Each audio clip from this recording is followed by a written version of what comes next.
Bienvenue sur ce webinaire du 28 mars, mis en place par l'accélérateur du numérique et l'agence web. Voilà.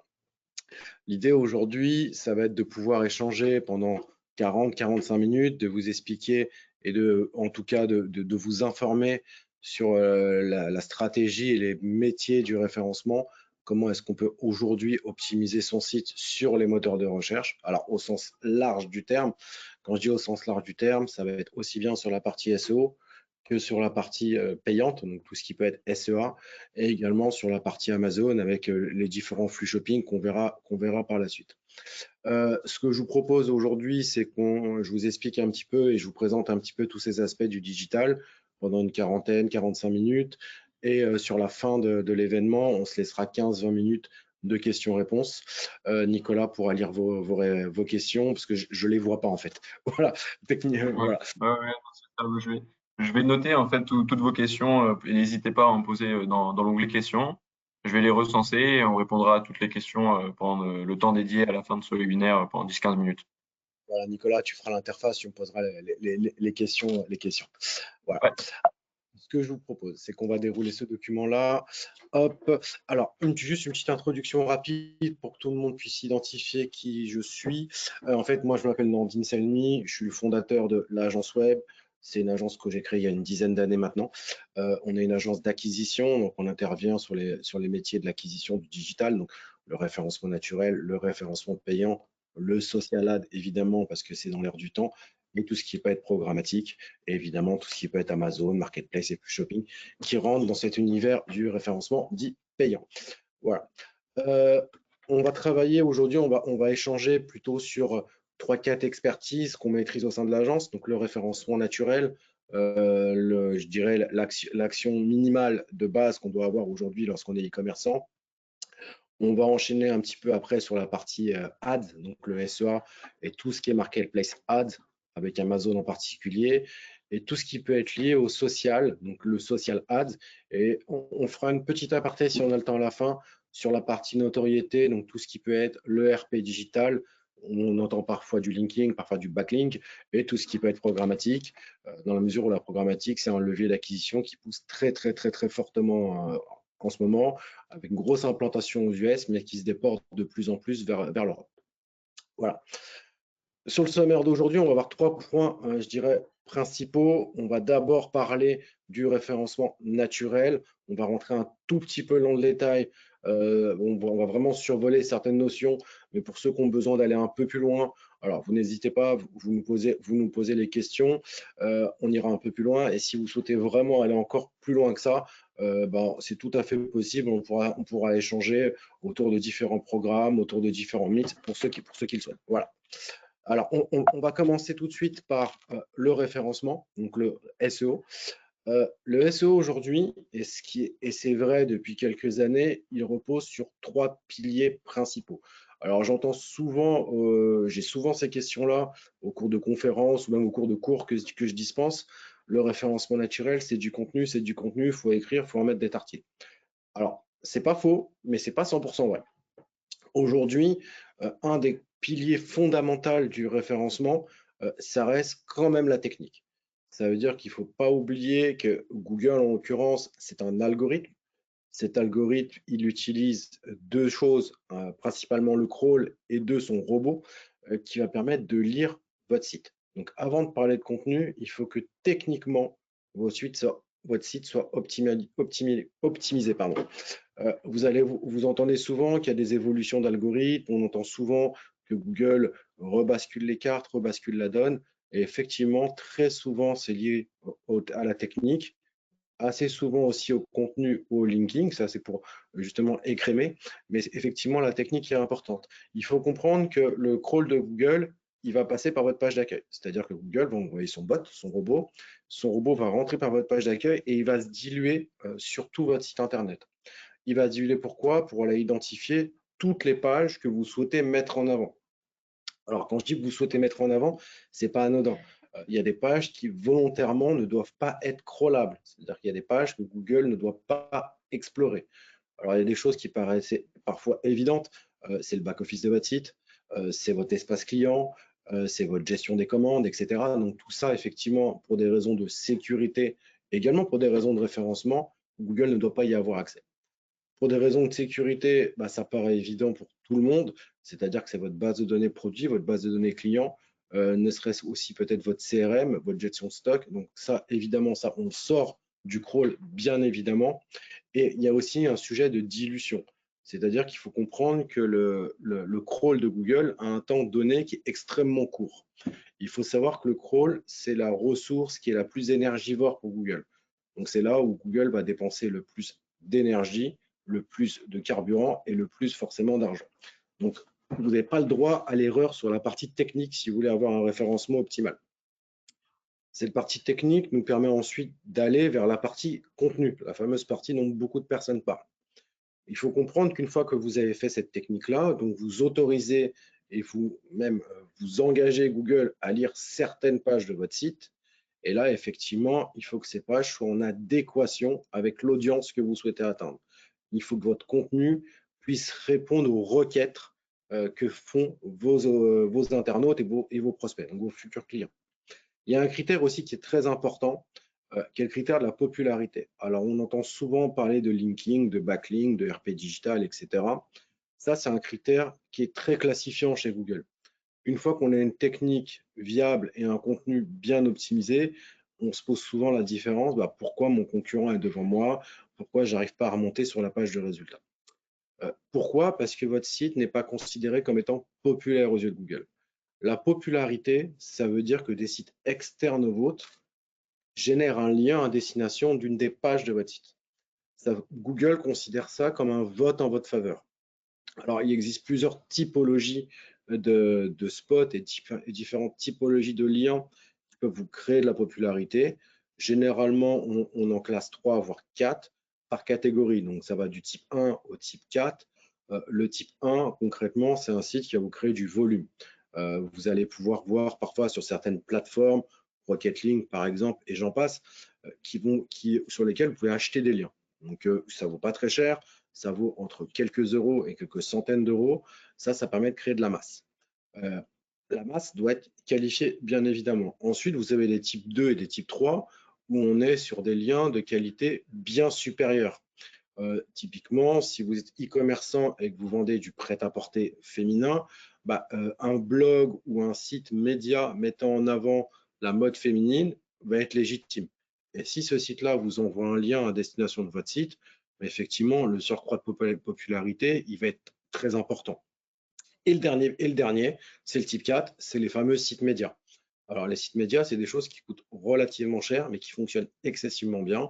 Un site média, si on reprend encore le même exemple de ce e-commerçant qui vend du prêt-à-porter femme, un site média, ça peut être Elle, ça peut être Gradia, ça peut être Vogue, pour lesquels on va justement prendre un contact, rédiger un article avec un journaliste et diriger un lien vers votre site internet. Ça a beaucoup de valeur aux yeux de Google, mais effectivement, ça coûte excessivement cher. Voilà.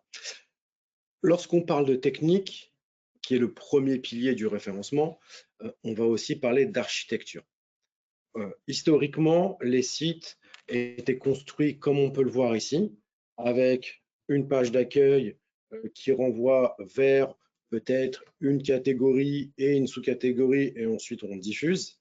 Là, ce qui va se passer, c'est que vous l'avez compris, le crawl, qui est représenté par la petite araignée, va passer par là. Et pour pouvoir arriver jusqu'au bas de votre site, qui est vos fiches produits, donc ce qui nous intéresse tous, on voit qu'il va passer un temps fou. C'est-à-dire qu'il va être obligé à chaque fois de crawler, de passer de page en page. Les nouvelles architectures de sites aujourd'hui sont très horizontales. C'est-à-dire que là, vous avez un exemple à l'idéal, c'est-à-dire qu'aujourd'hui, le crawl va entrer par la page d'accueil et il va se diluer sur les catégories ou les rubriques pour ensuite arriver à l'essence de votre site, qui est votre produit. Là, c'est intéressant parce que ça permet plusieurs choses. Ça permet déjà d'avoir une popularité aux yeux de Google, ce qu'on appelait le PageRank à l'époque, d'avoir une popularité importante à ce niveau-là. Et vous voyez que pour pouvoir avoir une popularité, on est obligé de mettre un site de façon très horizontale. Donc, on dilue beaucoup moins la popularité qu'on peut l'avoir dans un site un peu plus classique. Donc, à tous les créateurs de sites ou tous ceux qui ont des sites, c'est important de réfléchir arborescence lorsqu'on crée, lorsqu'on refait un site ou lorsqu'on lance une action marketing, qu'elle soit SEO, SEA ou autre. Voilà. On va prendre un exemple aussi d'une chose très, très importante. On a vu sur les 2 points précédents qu'il est important d'ouvrir un certain nombre de pages et d'en fermer d'autres. On a principalement parlé des pages qui n'ont pas d'intérêt à être lues par les moteurs de recherche. Donc, on a parlé des pages du back-office, on a parlé des pages du tunnel de conversion, on a parlé des pages des KTD de votre CRM, etc., de votre ERP aussi, de votre flux produit. Là, aujourd'hui, on va regarder ce qu'on appelle les facettes. Aujourd'hui, Google, et ça a été aussi vrai dans le passé, ça l'est toujours, Google doit considérer chaque page comme étant unique. Donc, pour Google, on ne peut pas avoir 2 fois la même page ou 3 fois la même page. Sinon, ce qui va se passer, c'est que Google va les lire et va se dire, bah, effectivement, laquelle je vais référencer, laquelle je peux le prendre en considération vu que c'est exactement la même chose. Ce cas, il est très, très marqué dans le prêt-à-porter. Pourquoi je prends cet exemple-là? C'est que dans le prêt-à-porter, très souvent, vous avez un produit qui se décline en différentes couleurs, parfois même en différentes catégories et également en différentes tailles. Alors, c'est assez difficile de distinguer un pull noir d'une taille S, d'une taille M, d'une taille L. C'est encore plus difficile de distinguer ce même produit en y ajoutant, par exemple, une extension de couleur. Donc, c'est très important de définir ce qu'on appelle les filtres à facettes. Les filtres à facettes, on les ouvre ou on les ferme. Les fermer, ça veut dire dire à Google, bah, tu ne lis pas ces pages-là. Les ouvrir, ça veut dire à Google, bah, effectivement, tu lis toutes ces pages-là.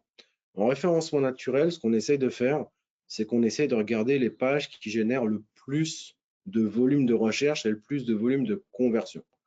Si par exemple, pour ce site-là, pour Zalando, ce qui va convertir le plus, ça va être ce fameux sweat noir en taille M, on va ouvrir la facette de la taille M et on va dire ce produit-là est le produit prioritaire sur cette catégorie de produits-là. Google prend-le comme un produit dit pair, mais une règle de paternité. Ça veut dire que Google, prioritairement, il va indexer et lire ce produit-là, donc le fameux suite noir en taille M. Et toutes les autres tailles, toutes les autres déclinaisons peut-être de couleurs, on va les considérer comme des pages filles. Ça veut dire que la propriété pour Google de ces produits-là correspond aux suites noires de taille M. Tout le reste sont des produits dérivés. Ça ne veut pas dire qu'il ne va pas les lire, ça veut dire qu'il va se concentrer sur le produit principal. Et ce produit principal-là, c'est le produit qui va vous générer le plus de trafic, de visibilité et de conversion. Pareil, là, on a parlé des fiches produits, mais c'est exactement la même chose sur les déclinaisons catégories. On voit l'exemple de Zalando. Lorsqu'on parle de la catégorie manteau, ce que Zalando a fait, c'est que Zalando a ouvert les catégories, et ouvert les facettes des catégories qui génèrent le plus de conversions. Donc, ça peut être du trench coat, de la parka, du manteau court, du manteau long, etc. Il y a plein de choses qu'on n'a pas ouvert volontairement parce qu'il y a des choses qui ne génèrent pas de trafic ou très peu. Et donc, du coup, elles ne sont pas intéressantes parce que le volume de recherche est assez faible. On a préféré se concentrer sur ces produits-là. On parle aussi dans ces mêmes pages catégories du contenu. C'est-à-dire que maintenant qu'on a ouvert les facettes, ouvert ou fermé les facettes, qu'on a dirigé le crawl vers ce qui est le plus pertinent, alors ce qui est le plus pertinent parce que ça génère du trafic et également de la vente, on a choisi sur ces catégories-là, sur ces pages-là, de les optimiser en contenu. Et là, on va parler de contenu. Donc effectivement, il va falloir un contenu structuré, pertinent, qui soit maillé, c'est-à-dire qui reçoit un lien depuis la page de niveau supérieur. Donc plus le tunnel est court, mieux c'est. Donc là, on a choisi de faire un lien depuis la page d'accueil à destination de cette page-là. Et on a choisi de la classifier de façon très basse, très haute, pardon, peu profonde dans l'arborescence. Si on veut imaginer le propos, cette page-là se situerait ici à peu près. C'est-à-dire qu'on a la home, on a un lien et on arrive directement sur la page. Ça permet de réduire le temps de crawl, ça permet de réduire les indicateurs de déperdition et ça permet d'accroître les indicateurs de popularité comme peut l'être le PageRank. Voilà. Une fois qu'on est là, il y a un niveau page produit qu'on va devoir optimiser, c'est-à-dire qu'on optimise vraiment tous les étages. Optimiser une page produit, ça veut dire penser à ce qu'on appelle de la vente complémentaire ou de la vente additionnelle. C'est le fameux maillage horizontal. Comme on peut voir ici, l'idée, c'est d'avoir quelque chose au même niveau. Et là, on a un maillage horizontal entre toutes les pages. On n'a pas un lien direct. Chaque page se parle les unes aux autres. Si on reprend cet exemple-là, on a pris l'exemple d'IKEA, où on voit qu'on a un canapé avec toutes les descriptions qui vont bien et les photos qui vont bien, la description du produit en lien avec ce produit-là, donc qui est détaillé, mais qui est aussi en adéquation avec ce que recherche l'audience, mais on a également les produits similaires. Alors, parfois, on peut appeler ça des produits complémentaires, parfois, on peut appeler ça des produits associés, mais l'idée, c'est de pouvoir avoir un fameux maillage horizontal dans lequel on a le produit principal et des produits connexes. Voilà. Sur ces mêmes produits-là, pour aller encore plus loin, on va aller travailler ce qu'on appelle des snippets. Les snippets, c'est un double avantage. Ça a un avantage, un marketing, ça va rassurer votre client. Ça va permettre d'avoir un niveau de disponibilité comme on peut voir ici en stock. Ça va permettre d'avoir des avis, ça va permettre d'avoir une notation. Et tout ça, ça permet de rassurer votre client. L'idée, ça, en fait, c'est de maximiser votre taux de clic. C'est-à-dire qu'on a tout fait pour que cette page elle remonte bien sur la page de résultats de Google. L'idée maintenant, ça va être de pouvoir générer du clic sur cette page-là. Générer du clic, ça veut dire qu'il va falloir travailler votre système de CTA, donc faire en sorte que votre page soit la plus attirante possible. Et cette page-là, pour qu'elle soit attirante, eh ben, il faut lui apporter tout le point marketing nécessaire. Le point marketing, ça veut dire quoi? Ça veut dire y ajouter les descriptifs, comme on peut le voir ici. Ça peut être y ajouter la disponibilité, comme on peut voir ici. Ça peut aussi dire ajouter la partie système de livraison. Là, on est sur un produit volumineux. Et ça permet aussi de pouvoir prendre plus de place sur la page de résultats. Prendre plus de pages sur la place de résultats, ça veut dire qu'en référencement naturel, on va faire descendre vos concurrents. Vous allez intercaler des pages devant eux. Et lorsqu'on fait les choses comme il faut, on peut même aller encore plus loin et intercaler parfois 2 URL. C'est le cas par exemple pour IKEA, où on a 2 fois le même produit avec des déclinaisons de couleurs. Il y a quelques minutes, je vous parlais des facettes. Ça c'en est un bon exemple. Pourquoi? Parce qu'on s'est rendu compte que sur ces produits-là, ce qui génère le plus de recherche, c'est ce produit-là en vert clair et bois, et c'est ce produit-là en gris foncé, et bois également. Donc c'est pour ça que là, on a ouvert les facettes et ça nous a permis de remonter 2 URL directement. Voilà. Est-ce que tout est clair? Ou peut-être, Nicolas, tu as peut-être déjà quelques questions à ce niveau-là? J'avais une petite question, je pense qu'on aura le temps d'y répondre à la fin. S'il y a des questions pertinentes par rapport au slide que tu es en train de présenter en particulier, je te les poserai à ce moment-là. Ok. Alors, il y a une chose qui est aussi très très importante, c'est ce qu'on appelle le flux shopping. Le flux shopping, historiquement, c'est un flux qui recense l'intégralité de votre catalogue produit. Historiquement, ce flux-là, il servait à quoi? Il servait à vendre sur les places de marché. Aujourd'hui, vous êtes e-commerçant, vous avez envie de vendre sur Amazon, vous avez envie de vendre sur Zalando, vous avez envie de vendre sur eBay, vous avez envie de vendre n'importe où. Ce qu'on fait, c'est qu'on fait un flux shopping. Ce flux, il est fait sur la base de votre base de données produits. Il prend un certain nombre de critères et on l'envoie sur la place de marché. Et en l'envoyant sur la place de marché, vous avez votre catalogue produit qui est disponible à la vente. Il faut savoir que la création de ce flux, il est extrêmement important pour les places de marché, bien évidemment, mais également pour les moteurs de recherche. Ça veut dire que si vous avez un flux shopping produit qui est optimisé pour Google et les autres marketplaces, Google va le considérer. Il ne faut pas oublier qu'on est dans l'écosystème Google et lorsque vous voulez vendre sur Google Shopping, c'est le même flux que vous allez déployer avec des variantes, mais ce flux-là, la base de ce flux-là doit être réalisée sur la base de votre catalogue avec évidemment les bons titres, les bons descriptifs, les bons snippets, etc. À partir de là, on peut l'envoyer sur les places de marché. Attention au contenu dupliqué. On parle de contenu dupliqué externe. Très souvent, et on a pu le voir la fois dernière, on a beaucoup de dropshippers. Alors, on en a un peu moins maintenant, ça s'est un peu tassé, mais à un moment, on a beaucoup de dropshippers qui prenaient le même produit avec les mêmes photos, avec le même descriptif, avec les mêmes infos et qui balançaient ça soit sur leur site en e-commerce direct, soit sur les places de marché.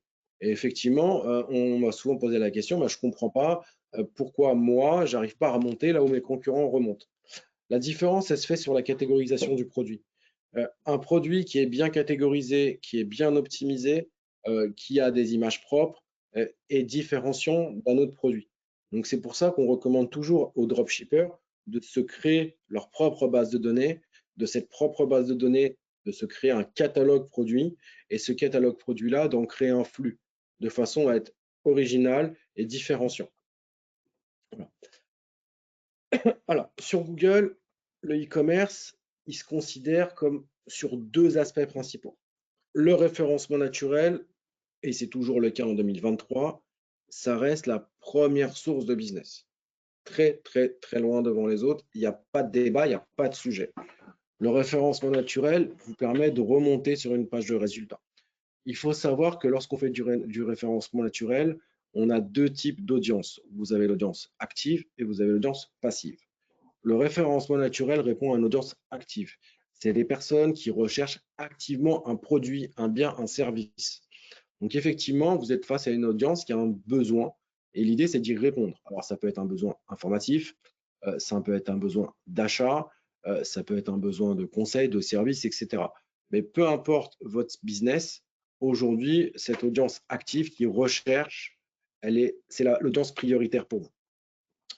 Par opposition à une audience passive, comme on peut avoir sur les réseaux sociaux, c'est une audience qui ne recherche rien, qui est là presque en touriste, je dirais, à qui vous envoyez de l'information. Voilà, donc il se peut que vous soyez au bon moment, il se peut que vous soyez sur un carrefour de réflexion, mais l'idée, c'est que entre un internaute qui recherche activement et un internaute qui y pense, vous avez une grosse différence. Voilà. Donc c'est pour ça que c'est important d'avoir un référencement naturel très optimisé. C'est aussi important d'avoir un référencement payant qu'il soit également, parce que le référencement payant et le référencement naturel arrivent sur la même page de résultat. Ça veut dire que vous allez répondre à cette même audience active sur la même page de résultat. Donc votre référencement payant doit aussi être optimisé. Optimiser son référencement payant, ça veut dire être présent sur la verticale shopping, ça veut dire avoir un PIM et un flux produit ultra optimisé, et c'est aussi proposer du contenu unique à chacune des plateformes sur lesquelles vous allez faire du référencement payant. On parle beaucoup de Google, mais il faut savoir que le référencement payant, on peut aussi le trouver in plateforme, par exemple sur Amazon, par exemple sur eBay, par exemple sur Zalando. Donc vous avez aussi cette logique de référencement payant. Et là, encore une fois, on doit être un peu différenciant d'une plateforme à l'autre. Voilà. Sur Amazon, c'est un peu particulier. Sur Amazon, comme sur Google, vous avez du référencement naturel, mais vous avez aussi du référencement payant. Il faut savoir qu'aujourd'hui, Google considère Amazon comme étant son premier concurrent. Pourquoi? Parce que Amazon est devenu un moteur de recherche à part entière. C'est-à-dire que historiquement, quand on voulait aller sur Amazon, on allait sur Google, on faisait une recherche et on était très souvent rebasculé sur une des pages Amazon. Aujourd'hui, ce n'est plus le cas. Aujourd'hui, on va directement sur Amazon. C'est-à-dire qu'on va directement sur Amazon. Il ne faut pas oublier qu'Amazon, en termes de volume de recherche, c'est devenu en 2023 le premier site français, très, très, très, très loin devant les autres, avec une part de marché qui est extrêmement importante. L'idée aujourd'hui, c'est que les personnes vont directement sur Amazon et vont faire leurs recherches directement sur la barre de recherche dans Amazon. Donc effectivement, on va parler de référencement naturel dans Amazon. Avant, et je vous parle de ça il y a peut-être 2-3 ans, on avait un algorithme, comme l'algorithme de Google, l'algorithme Amazon, qui classait justement les vendeurs en fonction de différents critères. Un des critères qu'on avait avant important, et c'est tout à fait louable, c'était un critère ads, publicitaire. Effectivement, il est plus légitime d'être haut sur une page de résultats lorsqu'on fait un effort publicitaire que lorsqu'on n'en fait pas. Aujourd'hui, l'algorithme A10 a rebasculé la donne et en fait a ouvert directement le positionnement à des personnes qui font moins ou pas de publicité dans Amazon. Alors, toujours pour garder ce niveau qualitatif qu'on peut avoir sur Amazon, il y a d'autres critères qui ont été renforcés. Par exemple, l'autorité du vendeur.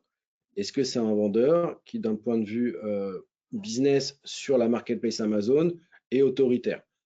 Un exemple, vous voulez acheter une télé Samsung, effectivement, la marque Samsung sera plus autoritaire qu'un revendeur. C'est normal parce que c'est le site officiel.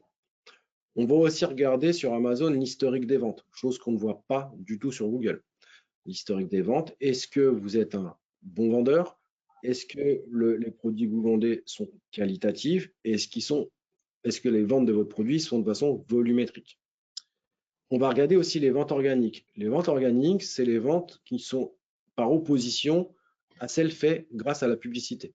C'est-à-dire que l'internaute qui est sur Amazon a acheté chez vous parce qu'il considère que les produits que vous commercialisez sont bons, parce qu'il considère qu'il peut avoir confiance en votre site internet, en tout cas en votre espace vendeur. On va aussi regarder la pertinence du contenu textuel. Alors ça, c'est quelque chose d'important. C'est-à-dire qu'avant, on avait les dropshippers qui prenaient des produits alors, sur des plateformes externes, offshore, etc., et qui copiaient-collaient le flux et qui le mettaient et qui le balançaient. Aujourd'hui, ce n'est plus le cas. Aujourd'hui, on a vraiment le besoin d'avoir un contenu contextuel fort. C'est-à-dire qu'on a besoin que l'internaute se retrouve dans votre produit et ne se dise pas « Ah bah je l'achète juste parce qu'il est moins cher ». Ce n'est pas ça le cas. Le CTR, ben, c'est le fameux taux de clic. Il faut évidemment que votre espace Amazon intéresse, c'est-à-dire la mesure de l'intéressement se fait par le taux de clic. Est-ce que vos pages, est-ce que vos produits, est-ce que vos services sont cliqués? Et ensuite, est-ce qu'ils ont converti? C'est-à-dire, est-ce que les produits que vous mettez en avant ont été achetés? Est-ce que aussi vous avez des ventes qui se font depuis des affiliés? C'est-à-dire que si vous êtes un site et que vous avez des affiliés qui vendent vos produits, est-ce que les affiliés réalisent des scores performants sur la vente de vos produits? Ça veut dire que vous êtes considéré comme à l'origine de la vente. Les affiliés vont être considérés comme des revendeurs.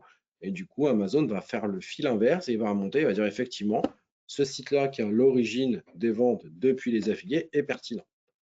Et dernier point, est-ce que vous faites du cross-selling?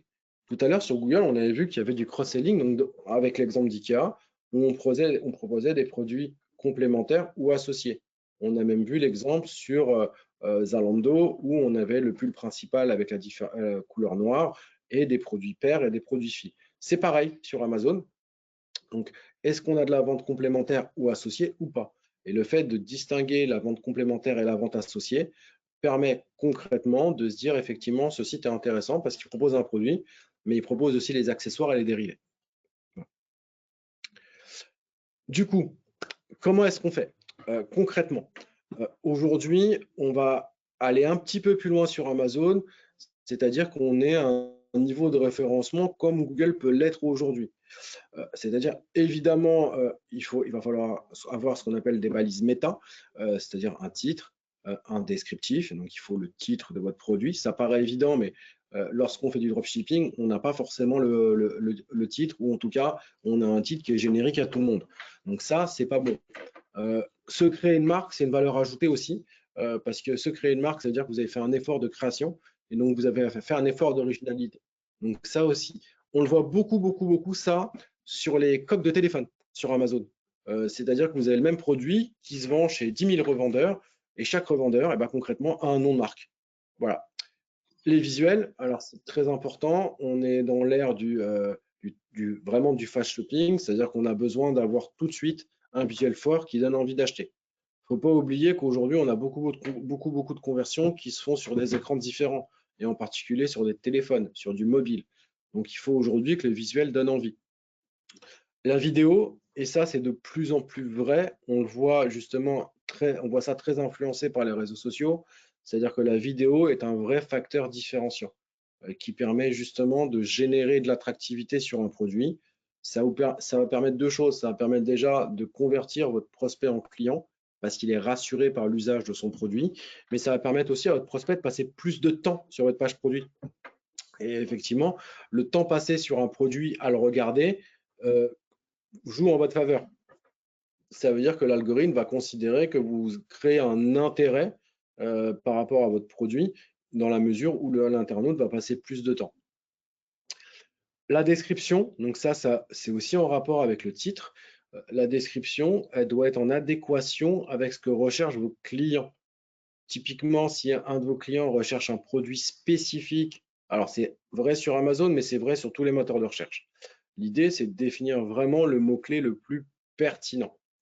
Ce mot-clé pertinent, il doit être mis en avant effectivement dans votre contenu textuel, donc dans votre descriptif, et également dans vos balises méta. La partie questions-réponses, c'est une partie qui était historiquement mise en place par les marketplaces. Aujourd'hui, Google s'en est inspiré. Vous le voyez sur les pages de résultats, on commence à avoir des questions et des réponses. Ça, c'est important parce que ça permet encore une fois de rassurer votre client, ça permet de donner envie, ça permet justement aussi de pouvoir créer du contenu. L'idée, c'est pas juste de créer du contenu pour du contenu et en mettre des tartines, hein. L'idée, c'est de pouvoir apporter des réponses concrètes à vos clients. Et évidemment, on n'oublie pas tous les contenus connexes, qui peuvent être les listes à puces, les tableaux de gamme, les tableaux comparatifs, les descriptions de taille, etc. Le meilleur exemple pour ça, le meilleur exemple de la fiche produit idéale, ça reste encore IKEA. Voilà. Je fais une toute petite aparté sur les mots-clés, parce qu'on en a très très peu parlé au cours de cet échange-là. Le mot-clé est très très très important. Euh, Pourquoi est-ce qu'il est très important? C'est que c'est ce mot-clé-là qui va être soumis vers votre audience. Que vous soyez sur une place de marché, que vous soyez sur un moteur de recherche, on a toujours trois types d'audience. On a le cœur de cible, la cible potentielle et la cible connexe. Le cœur de cible, c'est une personne qui recherche activement un produit. La cible potentielle, c'est une personne qui a un besoin, mais qui ne va pas forcément l'acheter tout de suite, mais qui s'y intéresse fortement. Et la cible connexe, c'est une cible un peu dérivée, qui n'a pas forcément un besoin de conversion immédiat, qui ne va pas acheter un produit immédiatement, mais qui est réfléchi. Pour chacune de ces audiences-là, on doit avoir une stratégie de mots-clés différente. Cœur de cible, c'est une personne qui recherche activement votre produit. Donc, il sait déjà ce qu'il veut. Il sait ce qu'il veut dans le titre, il sait ce qu'il veut dans le descriptif, il sait ce qu'il veut dans les usages et c'est ce qu'il veut dans les dimensions. Donc, cette personne-là, on va devoir l'identifier de façon un peu particulière parce que cette personne-là, elle est très bas dans le tunnel de conversion et c'est cette personne-là qui a le plus gros potentiel d'achat. La cible potentielle, elle est très très assimilée au cœur de cible, sauf qu'elle a un cran au-dessus. C'est-à-dire que c'est en dessous, pardon. C'est une cible, celle-là, vous allez devoir la conquérir. Elle est déjà en passe de convertir, mais elle ne l'est pas encore. Donc celle-là, on va devoir lui proposer, ou en tout cas positionner votre site sur d'autres mots-clés. Typiquement, on le voit bien aujourd'hui sur les produits de régime, par exemple. Vous avez les personnes, en fonction d'une requête, on arrive directement vers la partie achat, c'est-à-dire produit, catégorie achat. Et la personne qui est une cible un peu moins précise, donc qui n'est pas votre cœur de cible, qui est votre cible potentielle, celle-là, on va plutôt l'envoyer sur des pages à effet. Voici les effets du produit, ça va permettre de la rassurer et évidemment, on met toujours le petit clic qui permet de réintégrer dans le tunnel de conversion. Et, la page connexe, bah là, c'est l'audience connexe, pardon. Là, c'est une audience purement informative sur laquelle vous allez devoir lui apporter de la pure information. Voilà. La fiche à plus, je vous en ai parlé un tout petit peu tout à l'heure en prenant l'exemple de Samsung. La fiche à plus, ça permet justement de pouvoir être considéré par Amazon comme étant l'éditeur du produit. Aujourd'hui, c'est intéressant parce que ça vous permet de remonter sur les pages de résultats de Amazon. Alors, pas de Google, hein. Vraiment, on est sur la fiche à plus d'Amazon. Ça va vous permettre d'être identifié comme un propriétaire de marque. Si on prend encore l'exemple des coques de téléphone, on voit bien qu'il y a beaucoup de revendeurs qui se créent leur propre marque, alors qu'ils sourcent très souvent les produits au même endroit. Et ça, c'est important parce que ça vous permet déjà de mieux vous positionner sur Amazon et de pouvoir générer plus de trafic qualifié et effectivement plus de business. Voilà. Alors, pourquoi est-ce qu'on doit intégrer Amazon dans son mix marketing? Aujourd'hui, je vous l'ai dit, c'est un véritable moteur de recherche. C'est-à-dire qu'aujourd'hui, travailler que Google tout seul, c'est bien, mais travailler Google et Amazon, c'est beaucoup mieux. Parce que Amazon est aussi un moteur de recherche. Donc, on va aussi faire un effort sur les moteurs de recherche Amazon comme on peut le faire sur Google. C'est un site qui inspire confiance et c'est un site qui permet d'inspirer, chose qu'on a aujourd'hui sur les réseaux sociaux. Donc, intégrer une logique de mix marketing dans son business digital, c'est hyper important. Il ne faut pas oublier qu'il y a une hiérarchie aujourd'hui du business qui se fait sur Internet. La première source de business, et je le redis, ça reste le référencement naturel. Il n'y a pas de débat, il n'y a pas de sujet. La deuxième source de business, c'est l'Ads, donc qu'il soit sur une place de marché type Amazon ou qu'il soit sur Google. Et très loin derrière, c'est le social. Alors, je vais rétablir juste une petite vérité. On entend beaucoup, et je l'ai encore entendu la semaine dernière, je me débrouille, je fais de l'influence, j'ai des influenceurs, je vends sur Insta, je vends sur truc. Ça ne marche pas.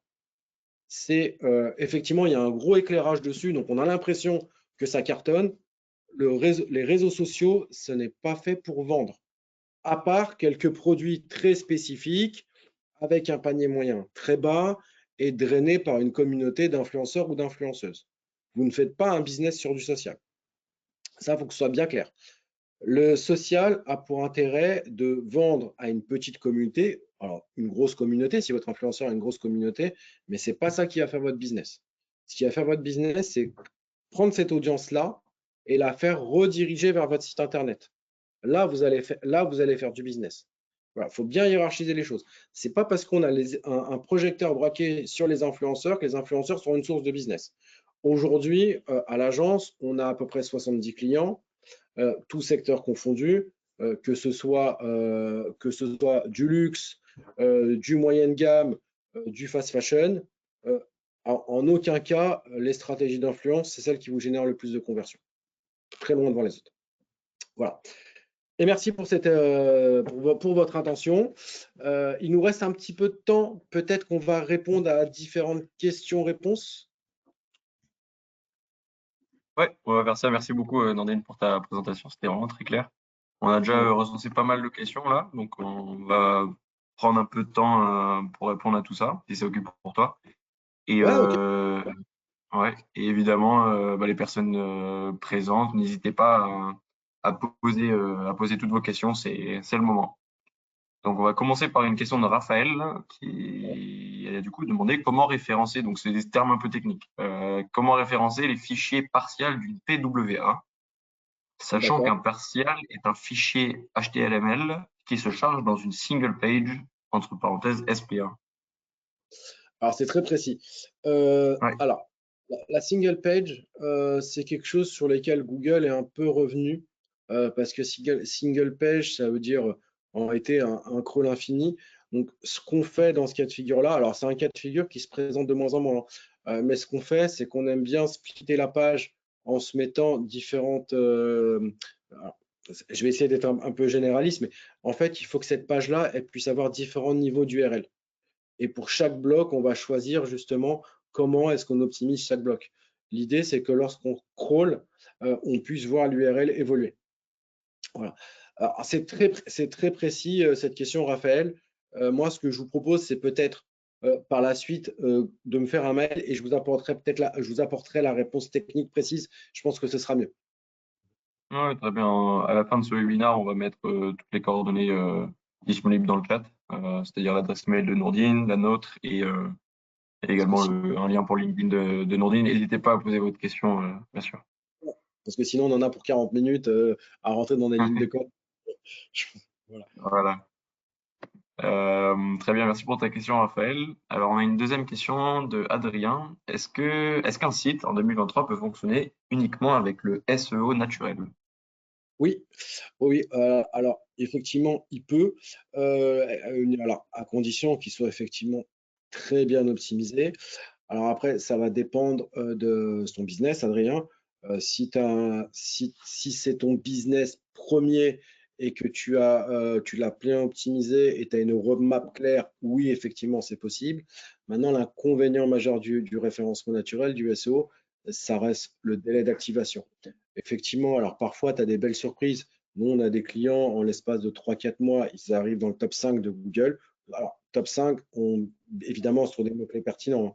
Quand je dis un mot-clé pertinent, c'est un mot-clé qui génère de la conversion. Voilà.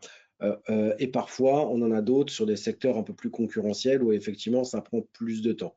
Mais on a une multitude d'exemples de clients qui font du SEA aussi, hein, mais qui ont un budget très petit, qu'ils utilisent uniquement pour de la protection de marque.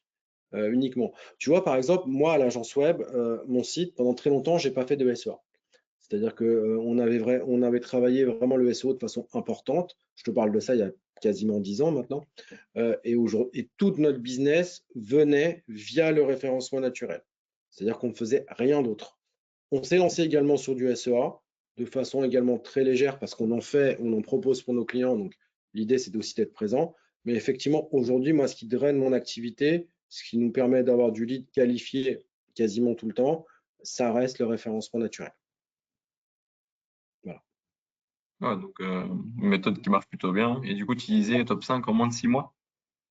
Alors, ça dépend des secteurs d'activité. Effectivement, si tu te lances sur un Mmh. secteur très concurrentiel, ben effectivement, le délai de positionnement, il va être un peu plus long.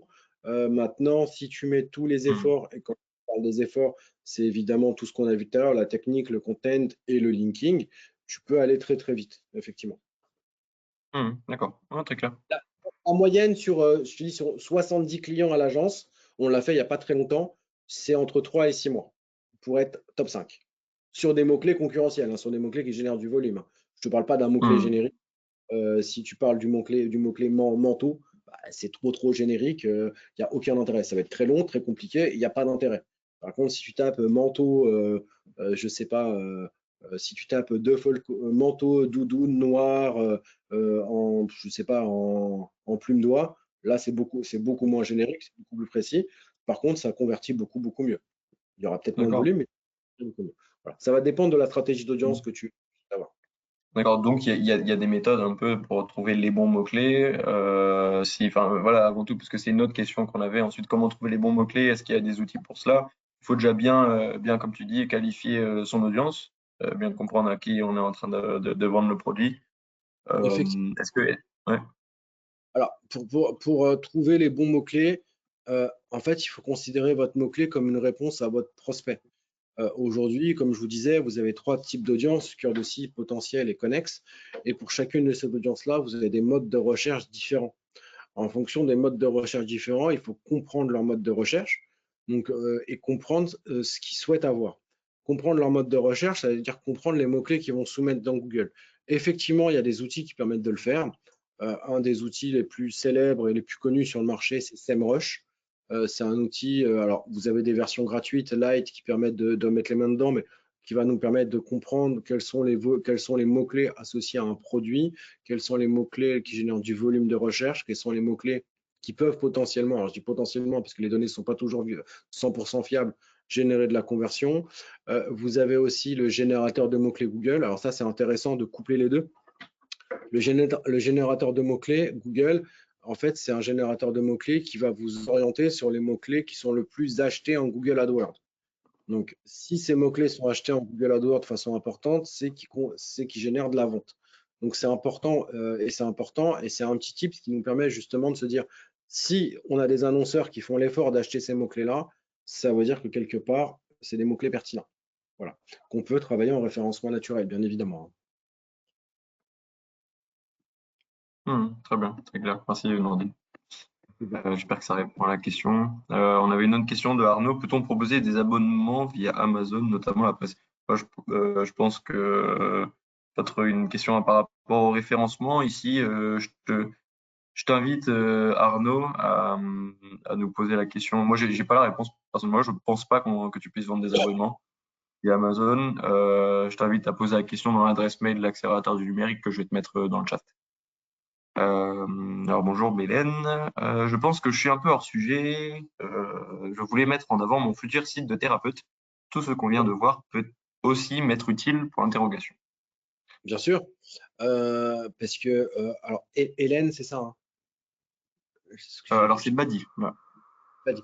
Alors, ouais, effectivement, parce qu'aujourd'hui, l'idée, c'est de pouvoir avoir des clients lorsque tu es thérapeute. Avoir des clients, ça veut dire comprendre ce que ces clients vont rechercher. Lorsqu'on propose du service, on a aussi un besoin de géolocalisation. Donc, effectivement, dans tes mots-clés, par exemple, ça va être peut-être thérapeute Paris 12e, je te dis n'importe quoi. Mais effectivement, on a cette logique-là. Parce que lorsqu'on recherche un thérapeute, comme d'autres activités d'ailleurs, hein, on va rechercher quelque chose qui soit dans une sphère dans un cercle géographique qui est à proximité de son besoin. Ça peut être son domicile, ça peut être son lieu de travail, ça peut être son lieu de vacances, peu importe. Mais en fait, on fait cette recherche dans une zone géographique. Ça, c'est comme dans l'immobilier. Quand tu recherches dans l'immobilier, bah, tu recherches une zone géographique donnée. Là, c'est pareil. Et effectivement, oui, c'est pertinent. c'est pertinent.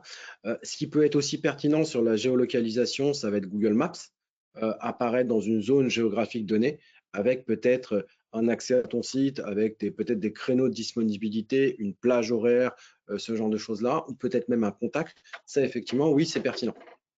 Voilà. C'est pertinent. Nous, on a des clients qui sont dans ce sens-là, hein. Par exemple, alors, je vais te donner un exemple qui est assez proche du tien, mais pas en étant complètement ISO, mais on travaille avec des chirurgiens esthétiques, par exemple, avec une clinique de chirurgie esthétique à Paris, à Paris. Et effectivement, on a des requêtes en localisation sur alors des choses parfois assez spécifiques, hein, mais on a des requêtes avec de la localisation. Et l'idée, c'est d'arriver vers le spécialiste du soin. Hmm, très bien. J'espère que ça répond à ta question, Badi. Donc, voilà. Bon, c'était pas du tout hors sujet. Du coup, tu peux très bien utiliser le référencement D'accord. aussi dans le lancement de ton site. Alors, une question de Annette. Comment trouver le budget journalier alloué pour la pub Google, du coup, de Annette? Sur l'interface Google AdWords, là où on parlait du générateur de mots-clés, tu as une Hmm, petite courbe qui permet de définir plusieurs critères. En fonction de ces critères-là, ça peut te donner ça te donne le coût par clic, ça va être le taux d'impression, donc le nombre de fois où ton annonce apparaîtra par jour ou par heure. Ça va être le positionnement moyen de l'annonce. Donc, effectivement, une annonce placée en haut coûtera plus cher qu'une annonce placée en bas de page. Ça va être aussi les critères de géolocalisation. Est-ce que cette annonce apparaît uniquement sur une sphère, sur une zone géographique donnée? On a aussi des critères de timing. Est-ce que cette annonce apparaît exclusivement pendant cette plage horaire? Et en fonction de tout ça, on a des coûts par clic qui sont proposés. Et donc, ces coûts par clic-là, tu peux les avoir ici. Maintenant, il y a une notion qui est très, très, très importante lorsqu'on parle de coût par clic, c'est le coût par acquisition. Combien de clics il va falloir cumuler pour arriver à un objectif? Imaginons l'objectif, c'est la vente. Combien de fois combien d'internautes vont devoir cliquer pour pouvoir réaliser une vente? Et cette notion-là, c'est la notion la plus importante, c'est le coût par acquisition. Cette notion-là, elle est très importante. Imaginons que ton panier moyen est de 50 euros. Si ton clic, je te donne des chiffres au hasard, hein, est à 1 euro, bah, si tu as plus de 50 clics pour faire une vente, ça ne marche pas, quoi. Donc, il faut vraiment réfléchir à ces stratégies-là. Il y a des petits tips. Typiquement, lorsqu'on vend un produit qui a un intérêt à être visuel, ce qu'on aime bien faire, c'est déclasser les annonces. C'est-à-dire qu'au lieu d'acheter la première position, on aime bien acheter la position 3, parfois la 4 et 5, parce que lorsqu'on regarde une page de résultats, on voit qu'au milieu de la page, on a les images et au-dessus et en dessous, on arrive à intercaler parfois des campagnes Google AdWords. Donc, c'est moins cher parce que c'est plus bas, mais il y a plus de visibilité parce que tu encadres les images. Et donc là, tu as plus de taux de clic. Donc, il te faudra moins de clics pour faire une conversion. C'est un petit tip qui marche très bien, ça. Mais ça signifie qu'il faut que tes images elles soient optimisées et que ton référencement naturel soit efficace pour arriver à ce niveau-là de page. hmm. Très bien. Merci, Nordine. Rien. On va enchaîner un peu avec les questions. Je suis un organisme de formation, donc question de Bélène. Ouais. Un organisme de formation, avez-vous des conseils, des stratégies pour vendre mes cours de langue? Alors, alors, on a des clients aussi dans ce secteur-là. On a une saisonnalité marquée lorsqu'on est organisme de formation. Alors, l'idée, c'est de vendre toute l'année, bien évidemment, mais on sait qu'il y a des périodes clés. Il y a des périodes clés lorsqu'on veut justement se former. Il y a le début de l'année, il y a la rentrée scolaire, voilà, il y a plusieurs périodes dans l'année. L'idée, c'est de pouvoir comprendre l'audience. Et encore une fois, on rebook, mais qu'est-ce que recherche votre audience? Est-ce qu'elle recherche une formation en anglais opérationnel? Est-ce qu'elle recherche une formation en espagnol professionnel, etc. Et l'idée, c'est de lui proposer les pages qui correspondent le mieux à ces demandes. Maintenant, c'est un secteur qui est très concurrentiel, la formation, qui est trusté par beaucoup, beaucoup de gros annonceurs et pas spécialement des annonceurs qui sont vos concurrents. On peut prendre l'exemple de Superprof, sur lequel on a plein de profs, entre guillemets, qui proposent des formations en one-to-one. Eux, la stratégie sur laquelle ils sont, c'est de se dire, voilà, nous, on dispense plein d'offres, plein de services, et l'idée, c'est d'avoir une catégorie qui regroupe service par service. Donc, on a la catégorie cours de musique, on a la catégorie cours de langue, et à l'intérieur de cette catégorie-là, on a encore une optimisation qui se fait par la géolocalisation. Voilà, parce qu'on est sur du one-to-one. Donc là, clairement, il faut que tu aies une arborescence nickel, Il faut que tu aies un contenu éditorial qui soit bien déployé, mais ce contenu éditorial doit être déployé en fonction de ce que tu proposes et en fonction de ce que ton audience recherche. Ouais, c'est ça. Et tu disais aussi, il y a une saisonnalité assez forte, du coup, dans tout ce qui est cours, etc. Généralement, en référencement naturel, on anticipe, parce qu'il y a un vrai délai d'activation, on anticipe le plus possible la montée en positionnement. Un exemple, si on prend par exemple le cas du régime, nous, ce qu'on fait, c'est qu'au mois de août-septembre, on anticipe les pics de recherche pour janvier de l'année d'après, où on a les bonnes résolutions, où on a des volumes de recherche qui explosent. Donc, on anticipe 6 mois à l'avance. Pareil dans la formation, on essaie d'anticiper le plus tôt possible. Ah, très clair. J'espère que ça répond à ta question, Bélène. J'espère. Il y a une question, Nourdine, qui revient assez souvent. C'est toujours par rapport aux mots-clés et les outils, en fait. Pour ces Ah, d'accord. mots-clés, il y a plusieurs questions par rapport à ça. En fait, voilà, quel outil on pourrait utiliser? Il y a Jérémy qui a demandé des infos par rapport à SEMrush. Je suppose que c'est du coup un outil Ouais, qui sert à alors, ça. Voilà. Est-ce que tu aurais des recommandations, peut-être côté gratuit, outil payant, ce que toi tu préconises personnellement?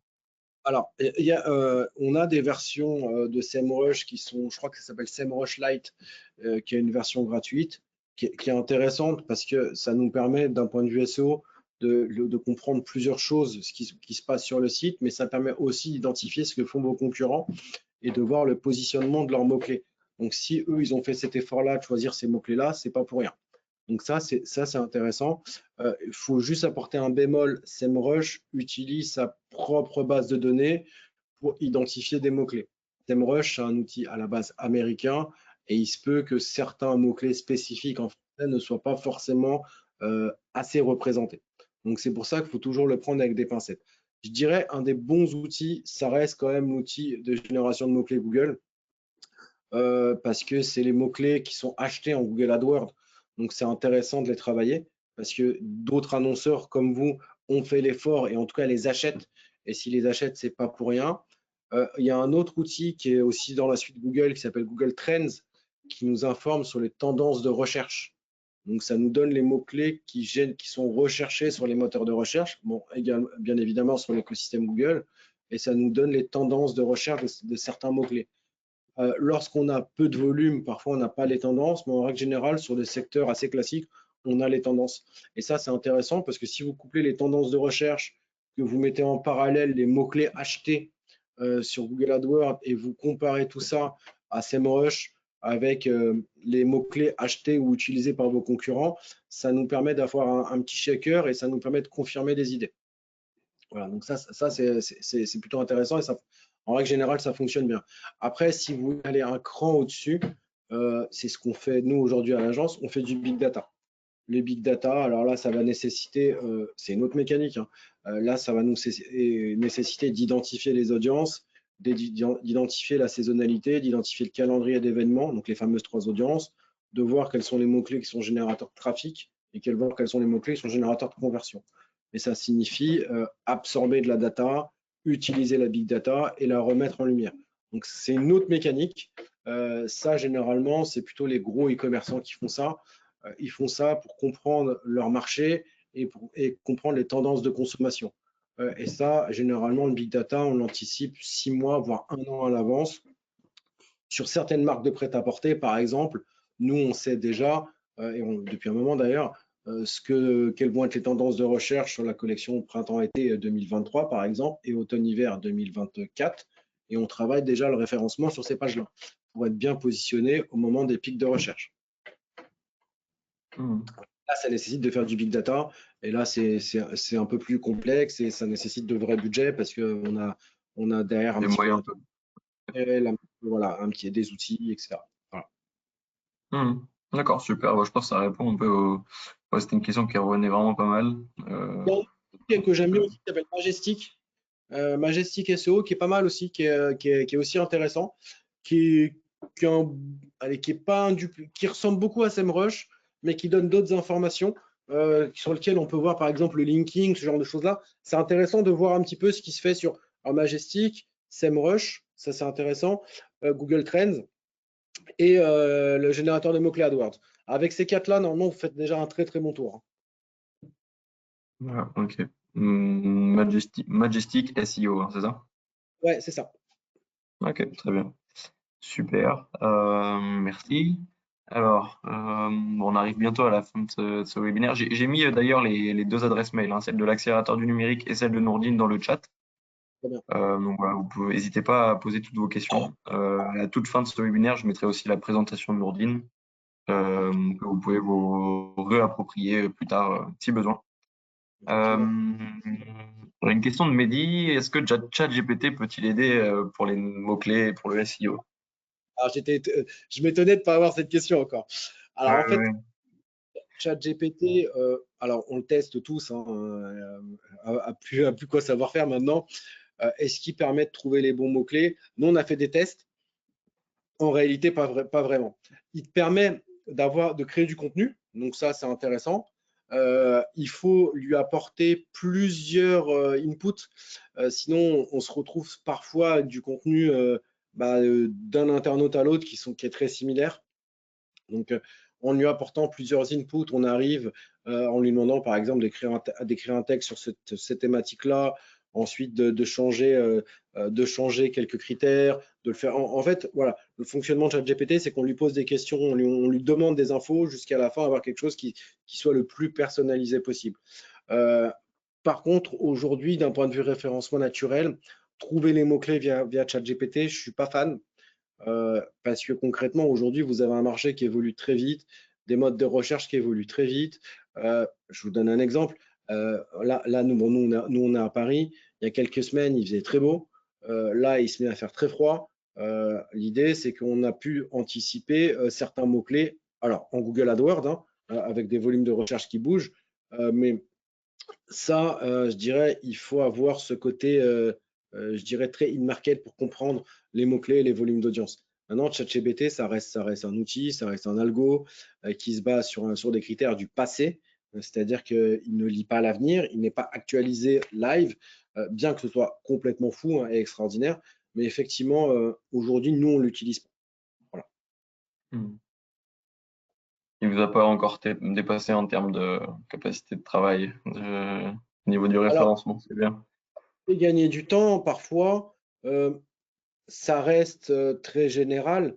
Alors, c'est exceptionnel, c'est impressionnant. Ça te fait gagner parfois du temps sur la partie contenu, mais aujourd'hui, les clients qu'on gère à l'agence, on préfère nous s'en occuper à la main parce que c'est des clients qui nécessitent ce genre d'action. Mmh. D'accord, Faire ouais, très clair. voilà. À l'agence, on a une trentaine de consultants. On a plein de consultants qui sont éditeurs de sites aussi, quasiment tous d'ailleurs, qui ont leur propre site ou plusieurs sites même à leur actif. Et pour pouvoir créer des sites, beaucoup utilisent ChatGPT pour pouvoir faire du contenu, hein, effectivement. Mmh. Mmh. D'accord. Merci beaucoup. Alors, il ne nous reste plus beaucoup de temps. Je vais essayer de répondre quand même à toutes les questions qui ont été posées jusqu'à maintenant. Ouais. Euh, Enfin, on va essayer. Enfin, tu vas essayer, pardon. Alors, comment alléger les pages du site? Donc, la vitesse de chargement des pages. Alors, Question. effectivement, alors c'est une bonne question parce que ça, c'est un critère justement de l'algorithme de Google. Vous avez une interface qui s'appelle GTmetrix. GTmetrix, M-E-T-R-I-X, c'est l'interface de Google qui permet justement de comprendre ce qui va et de ce qui ne va pas sur votre site internet. Lorsque vous ouvrez cette interface-là, vous mettez votre URL, etc. Et vous allez avoir plein de critères avec des critères de notation, plus ou moins bonnes. On va regarder ce qui est évidemment rouge et les critères qui vont moins bien. Très souvent, ça a tendance à s'améliorer, mais très souvent, on a des problèmes de CSS. CSS, c'est la structure, c'est le squelette de votre site. Très souvent, c'est là. Donc là, il faut aller creuser, voir ce qui ne va pas. Et on a les infos, hein. Google nous les donne, alors partiellement, mais il nous donne en tout cas les gros points rouges. Et là, on peut aller les corriger. On peut aller les corriger. Très souvent, il est important de faire une différenciation entre le contenu CSS, du contenu, on va dire, un peu contextuel. Aujourd'hui, il y a différentes typologies de balises qui sont utilisées, qui peuvent alourdir ou alléger un code. Et donc, c'est vraiment à ce niveau-là qu'il faut réfléchir. Lorsqu'on va plus loin, on a des stratégies qui permettent de ce qu'on appelle de rendre le contenu un peu plus dynamique, mais crawlable. Il y a plein de solutions. Mais la première chose à faire, si vous allez dans GTmetrix, vous mettez votre site et vous regardez les points bloquants ou les points freinants. Et après, en fonction des points freinants, vous choisissez comment les corriger. Merci. Question de Frédéric. Bonjour, je suis OF, mais aussi, mais je vends seulement des bilans de compétences one-to-one. Quelles recommandations en référencement naturel, pardon, ou SEA? Alors, en SEA, ça risque d'être très cher. Alors après, je ne sais pas le budget, hein, mais en SEA, ça risque d'être très cher parce qu'on a des requêtes qui sont souvent trustées par des annonceurs majeurs qui, eux, ne regardent pas à la dépense ou en tout cas ont des investissements importants. Lorsqu'on est entrepreneur solo, il faut être un peu malin. C'est-à-dire être un peu malin, c'est par exemple aller se positionner sur des requêtes très spécifiques, sur des requêtes produits, sur des requêtes métiers, sur des requêtes services, sur des requêtes qui ont peut-être moins de volume de recherche, mais qui sont des volumes de recherche très précis. Et en travaillant ça, ce qui va se passer, c'est que les personnes qui ont des requêtes précises, vu que vous avez une réponse précise, vous allez remonter sur la page de résultats. Voilà. Il ne faut pas aller faire la bagarre à l'enchère parce que, alors je ne sais pas votre budget, hein, mais très souvent, lorsqu'on est face à des majors, nous on accompagne des petits commerçants qui me disent, moi je ne veux pas faire la guerre à l'enchère parce que je ne pourrais pas suivre. Donc dans ce cas-là, on met en avant leur différenciation. Alors, tu vois, par exemple, on travaille avec des marques qui vendent du produit français, made in France, etc. Le made in France, ça marche bien. Le made in France, ça marche bien. Si tu fais de la sneaker made in France avec des produits bio, et ben effectivement, ça marche bien. Tu vas pas aller acheter le mot-clé sneaker parce que sneaker ou sneaker bio, tu vas te retrouver confronté avec des majors. Effectivement, tu ne pourras pas concurrencer un Nike, un Adidas ou un Puma, c'est sûr que non. Mais par contre, si tu travailles des requêtes sneaker, écolo, bio, française, made in France, etc. Là, tu as plus de chances de remonter et tu auras surtout moins de concurrents et tes concurrents, ils auront moins de pouvoir d'investissement. Souvent le cas Très clair. lorsqu'on… Très clair, merci. Poser encore quelques petites questions. Question d'Arnaud, comment peut-on tracer une remontée Google Ads via notre ERP, parenthèse BDD interne? Ok, alors ça c'est un sujet tracking. C'est-à-dire qu'aujourd'hui, on doit traquer un site. Traquer un site, ça veut dire pouvoir identifier tous les événements et tout ce qui se passe sur son site. Alors, il y a plusieurs façons de le faire. Chez Google, il y a ce qu'on appelle le Tag Manager qui va permettre de générer des tags. Des tags, c'est des bouts de code qui représentent ce qu'on appelle aussi un script de suivi de conversion ou d'événements. L'idée, ou parfois on parle d'UTM, c'est la même chose. L'idée, c'est de passer ces bouts de code aux endroits clés du site. Ça peut être évidemment sur la validation d'une commande, ça peut être sur une inscription de newsletter, ça peut être sur un clic sur une nouvelle catégorie ou une nouvelle rubrique. On choisit un peu tout ce qu'on veut traquer. On se crée via le générateur de tracking Google ces UTM, via le Tag Manager, pardon, ces UTM. Et le Tag Manager est connecté à Google Analytics. Ça veut dire qu'on arrive à savoir tout ce qui se passe sur un site. Voilà. Typiquement, si demain, il y a une campagne pour vendre des produits et ce qu'on cherche à traquer, c'est l'indicateur de vente, donc la conversion, on va suivre l'indicateur de conversion. Si on fait une campagne d'emailing, par exemple, on va mettre l'UTM de Google dans l'email, dans le code source de l'email, et on va pouvoir savoir si l'email a été ouvert, si l'email a généré de la conversion ou du trafic sur le site. Tout se passe dans le Tag Manager. Voilà. Il y a des tutos qui sont plutôt bien faits par Google pour pouvoir paramétrer le Tag Manager. Et on a même maintenant des API en fonction de la solution technique de notre site qui permet de le faire directement. Voilà. Ok, très clair. Sur le Tag Manager, ça peut alourdir le site. Ça fait écho un petit peu à la question que j'avais tout à l'heure. Mon site est lourd. Attention au Tag Manager. Parfois, si c'est mal fait ou si c'est trop fait ou si c'est dupliqué, etc. Parce que vous ajoutez des lignes de code quand même. Voilà. Très clair. Très clair. Une petite dernière question, Nordine, si ça ne te dérange pas. Combien de mots sont utiles par produit pour être efficace? Alors, il n'y a pas de règle. À un moment, on disait qu'il fallait un descriptif de 500 mots. Après, on a entendu qu'il fallait 800 mots. Après, on a entendu que les balises méta, il fallait mettre 5-6 mots-clés. Après, on a entendu qu'il fallait désactiver, etc. Alors, il y a deux écoles sur les mots-clés. Il y a une école qui te dit moi, je désactive mes balises méta parce que j'ai envie que Google fasse l'effort de lire mon site internet pour comprendre mon produit et qui mette en avant les mots-clés que j'ai mis dans mon contenu. On a historiquement, alors ça remonte un peu, on mettait des mots-clés dans les balises méta en disant à Google, voici mes mots-clés, positionne-moi sur ces mots-clés-là. Aujourd'hui, je pense que Mhm. la meilleure solution, c'est vraiment d'avoir un contenu efficace. Évidemment, mettre en exergue des mots-clés, ça veut dire par exemple mettre en gras, mettre en maillage, etc., des mots-clés pour que Google les considère comme étant prioritaires et pertinents. Voilà. Mais il y a pas réellement de règles. Il n'y a pas réellement de règles. Il faut apporter du contenu. Il faut apporter du contenu et il faut surtout que votre contenu soit lu. C'est-à-dire que si on fait des tartines de 300 pages et que la page a un taux de visite très très basse, il n'y a pas d'intérêt. Mhm. D'accord. Voilà. Ouais. Super clair, merci. Bon, on va s'arrêter là pour les questions. Je pense, désolé si on n'a pas pu répondre à toutes les questions. Je pense à celle d'Adrien. Euh, bon, rapidement, parce que c'est la dernière question qui nous demandait ce que c'était le white hat et le black hat. Ah, Euh, ouais, bah, c'est une bonne question pour finir. Pour finir, c'est une bonne question. non, mais Alors, Adrien a posé des bonnes questions globalement. Je pense que, mais déjà, si tu en as d'autres, hein, hésite pas à contacter Nourdine. alors, elle est bien pour conclure. Le white hat, c'est ce qu'il faut faire. Le black hat, c'est ce qu'il ne faut pas faire.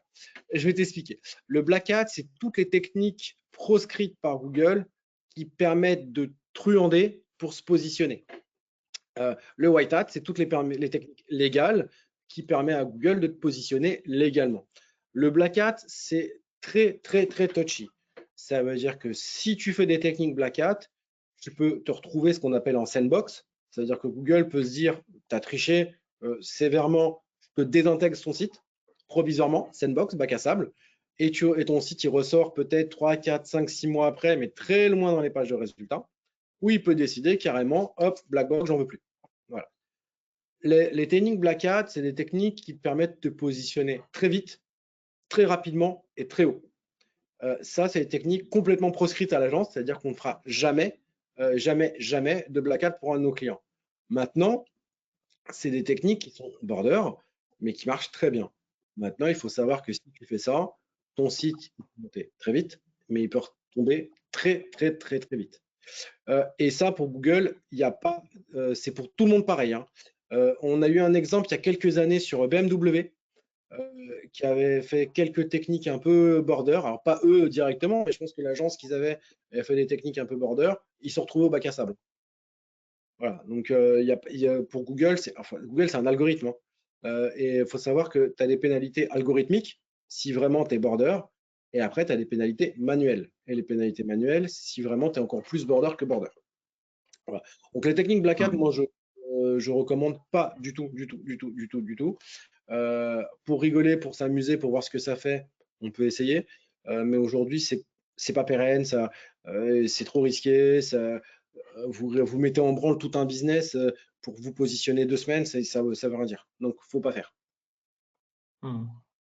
Non, très clair. Super. Ouais, une bonne manière de conclure, t'as raison.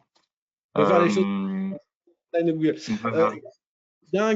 Google met à disposition alors, un espèce de guide, qu'ils appellent la guideline SEO. C'est tout ce que Google recommande pour bien se positionner en référencement naturel. Donc ça, c'est intéressant. Ça nous permet de connaître toutes les bonnes pratiques. Ah, évidemment, on n'a pas tout, sinon les agences comme la nôtre n'existeraient pas. Hmm. Voilà, il y a pas. Mais vous avez des critères de base qui permettent de bien débuter. Ouais. Bon, merci beaucoup, Nourdine. Merci, Euh, merci à tout le monde. dernière question de Adrien. Enfin, est-ce qu'il y aura d'autres